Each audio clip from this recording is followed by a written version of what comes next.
Dark Forces, written by L.J. Gauthier, narrated by Steve Miller. Preface. The heat rising from the dusty plains as the helicopter hovered over the landing pad formed a shimmering mirage. It was 40 degrees and rising, which at this time of year was the norm. My guide into the Le Louis-Alphonse Game Reserve confirmed the accuracy of the thermometer on the control panel.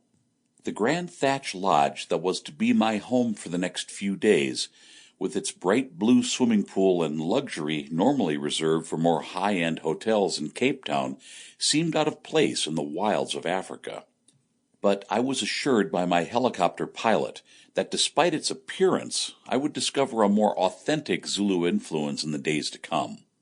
Little did he know I was a past master when it came to safari jeep terrain, as the memory of a sore arse I suffered not too long ago would never be forgotten. I had experienced, by varying degrees, the discomfort born out of a safari to the diamond mines headed by a guide named Dean, known for his impatience with novices. Wishing to be known as the White Hunter, he could easily have passed for a sergeant major in any real man's army. He paid little or no attention to wannabe big-game hunters, as he called his eager participants, or diamond mine prospectors he considered my close friend Paul, Max, and me to be. On this occasion, my mission was not to travel across Zululand in search of my parents' whereabouts, but to fulfill a promise to myself to create a sanctuary in the African bush for endangered animals of every species.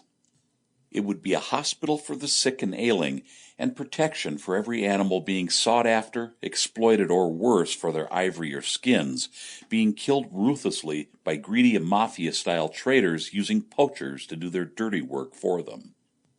"Greetings, Mr. Giddion," my host for the seminar cooed, asking to be called Adem, the African's biblical name for Adam, as he shook my hand with vigor. "I trust your stay will be a pleasant one," he continued, wiping his hand on his pants, having retrieved his hand from mine, cheeky bugger.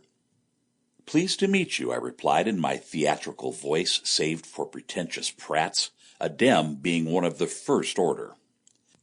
I was escorted to a luxurious room set out with champagne and a selection of fruit I had rarely encountered, but were a nevertheless welcome refreshment, as were a cool shower and air conditioning.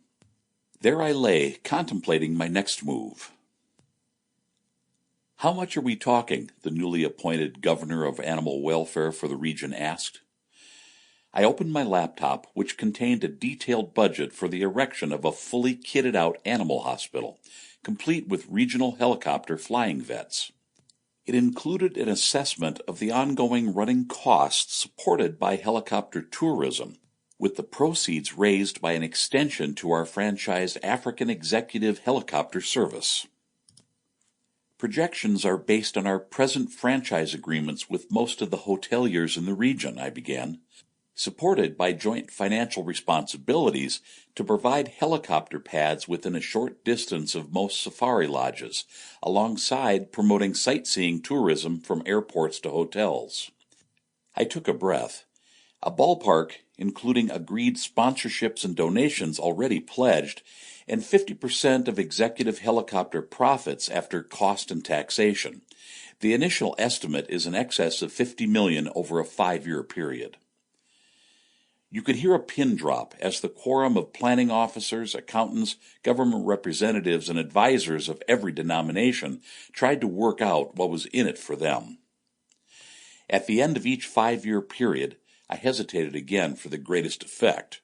There will be a review of the budget, and depending on how much revenue is in excess or in deficit, an appropriate assessment of any changes to the agreements will be discussed. Hands shot up. Does that mean, should there be a shortfall, further sponsorships or donations would need to be raised? Asked the leading accountant for the government, pushing his fingers through his hair in an authoritarian manner. "That depends on the outcome of the first phase and how well your accountants control the budget." You bet your life it does, I thought. We will be watching the figures like a hawk. If our past experience of the African government's creative accounting is anything to go by, we will need Sample complete. Ready to continue?